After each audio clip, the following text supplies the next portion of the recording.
social media has become a modern way of interacting and connecting with anyone from around the world. In fact, almost half of the world's population is active on some kind of social media platform. However, it's very easy to forget just how important and how much of an impact social media can actually have on us. I wasn't going to make this video until a bit further down the line, but recently the Social Dilemma film on Netflix has been gaining a lot of attention, and so I thought now would be a great time to talk about it. So my question that I'm going to answer today, and my question to you, is do you think that social media is killing us? I personally think it is, and here's why.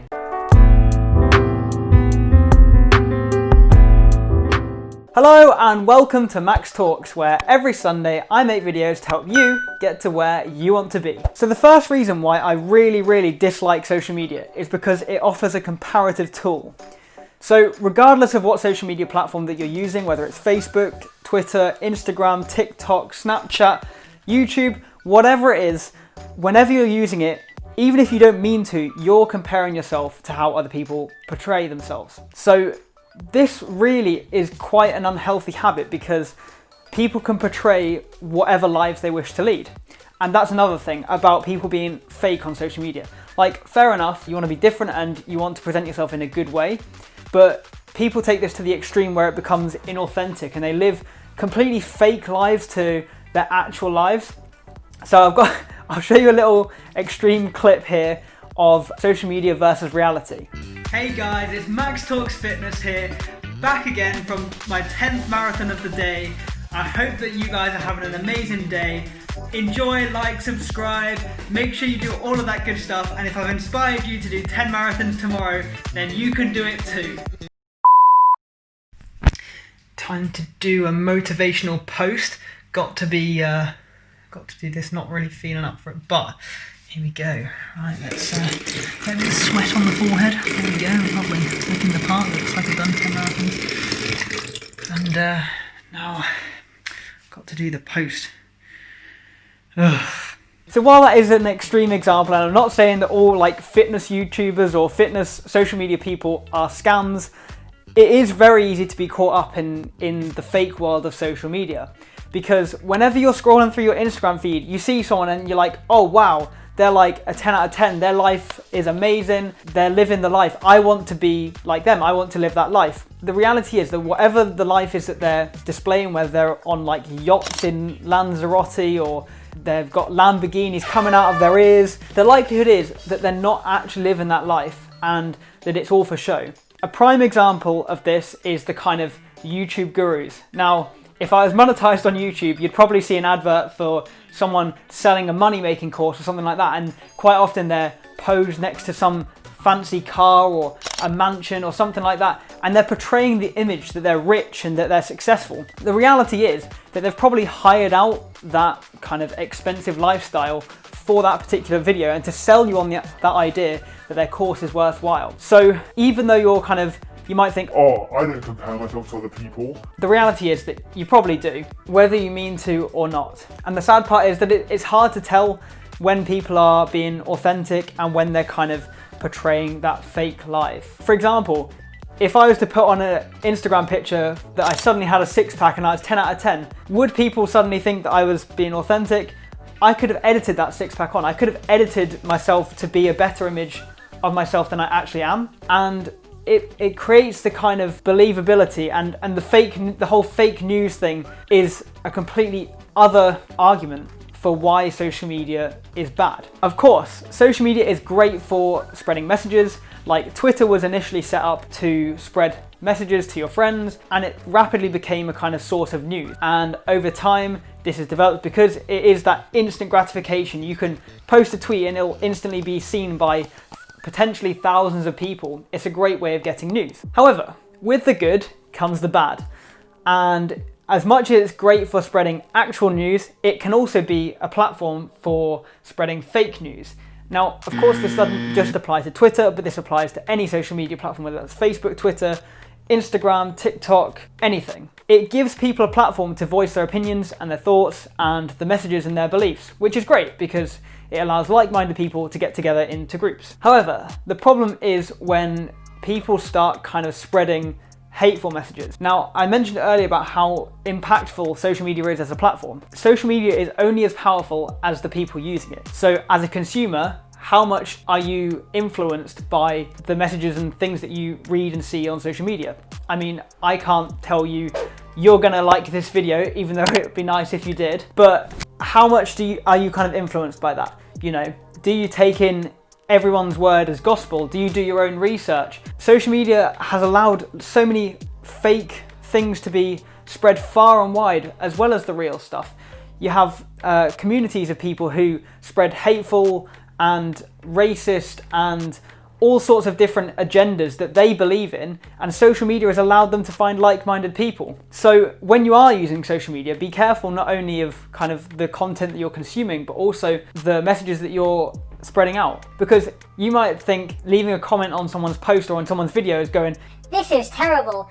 I hate this. You are a bad YouTuber," or "You're a bad person." You might see that as a bit of a joke, a bit of fun, trolling, but over time, and especially if multiple people do this, it can have a huge impact on someone. And there's been multiple cases of social media where it's gone too far and it's caused people to take drastic action that maybe they wouldn't have done beforehand. And I know what you're thinking and what you're saying, that like people can kind of, you know, they can put the phone down, they can put the laptop down, they can delete apps, which is completely fair enough. But equally, some people rely on social media as a way of escaping from their reality, which again is absolutely fine. You can do that if that is what you want to do. But equally, as I was saying earlier, you're living in an alternate reality. You're not living as yourself. You're being inauthentic. And personally, I really value authenticity, which is why I don't actually use social media that much. Now, a cheeky little stat for you here. On average, we spend 2 hours and 24 minutes on social media per day, which is absolutely bonkers if you think about it, because say you spend 8 hours a day sleeping on average, that means that over 1/8 of your hours where you're awake is spent browsing or consuming social media content. Of course, this is an average and it's going to be bigger or less for some people, but just take that in as a statistic. You know, do you want to be spending those 2 hours a day on social media, scrolling, comparing yourself to other people, consuming the content of other people, potentially allowing yourself to compare yourself to other people's lives and think, why aren't I there? Or are you gonna take action, step away from the social media and achieve the things that you want to achieve? Because it can be quite a kind of toxic environment. You get toxic negativity, but you also get toxic positivity where everyone's kind of absolutely going nuts on the positive vibes. So another point here is that there are some positive sides of social media in that we no longer have to use messenger pigeons to communicate with each other. Get a pigeon, get a little messenger tied to it and let it fly off to the sender, just like in Harry Potter. I know they used owls in Harry Potter, but you get the point. We now have a way of instantly communicating with each other of what we want to do around the world. So it makes life much easier when you're communicating with old friends, old family. Also, social media is great because it offers you a chance to have a kind of virtual memory bank of your activities and the things that you get up to, which are really, really nice to look back on when it comes to in the future. You can meet up with your friends and say, oh, do you remember that time? And then you might have like a picture or a video to back that up. But I would argue that you could do this off social media. You could do this kind of in your own time. You can have your own memory bank. The problem with this kind of memory bank is that the more time that you spend on social media as well, and this was pointed out in the Social Dilemma, was the fact that you're giving data to the people that run the social media companies. So Facebook, Instagram, ByteDance for TikTok, all of these guys are collecting data, and the more time that you spend on Facebook and on these social media platforms, the more information they're going to have about you. Every time that you like a post, every time you engage with something, it shows them, oh, this person likes this person likes this, so we're going to show them this, and we're going to give them targeted ads, and they will design their system and tailor the app to your preferences and to what you want to see. Especially with TikTok. I've never used TikTok myself because I've told myself that I'm never ever getting TikTok, because I think it would mean that I would waste a lot of time on there. But that is the prime example. If you've ever used TikTok, it picks exactly the videos that you want to do. Its AI is constantly learning about you and your preferences and the things that you like to see, so that they can show you more of that. The more that you use social media, the more that you post, so that collective memory bank that you have, companies also have that. Don't forget that. And once you post something on there, it's there forever. Even if you delete the post, someone somewhere could have access to that post still. So just be careful and you know, think about what you put on there. Is that what you want to give away, or is it not? And that's why I don't use social media that much. I mean, if you follow my Facebook, Instagram, Twitter, etc., links in the description, you'll see that I don't actually post that much. And that's just because I don't like it. I don't like posting on social media. I find it very draining to post. It's really time consuming to come up with captions and to find things that I want to post about and things that are valuable. And I'm not gonna lie, I just can't be bothered. And it's way too much effort. I mean, I'm not gonna lie to you, I'd hate to be an influencer. I can't think of any worse career pathway than being an influencer. Some people are, you know, they grow up and they're like, oh, Mum, Dad, I want to be an influencer. Get me this, get me that, so I can do it. But I really cannot think of anything worse than becoming an influencer. It must be so draining to constantly have to kind of post things about things that you don't necessarily care about, or promote brands and stuff that you're not interested in, and say that it's amazing and have the pressure to constantly put on yourself. So this leads on to a couple other points which I want to bring up. So one is that people post things for recognition from people that they don't actually necessarily like. And that's one of my biggest problems as well with social media. People post things to get likes, and they edit pictures so they look amazing and not actually how they look in reality, to get likes and follows and shares from people that they don't even really care about. I mean, the people's close friends, great. You know, you want to feel secure and safe, and so you have those friendships. And posting on social media, you're trying to impress people that you don't even know, realistically, unless you've got it on private and you've only got the people that you know on there.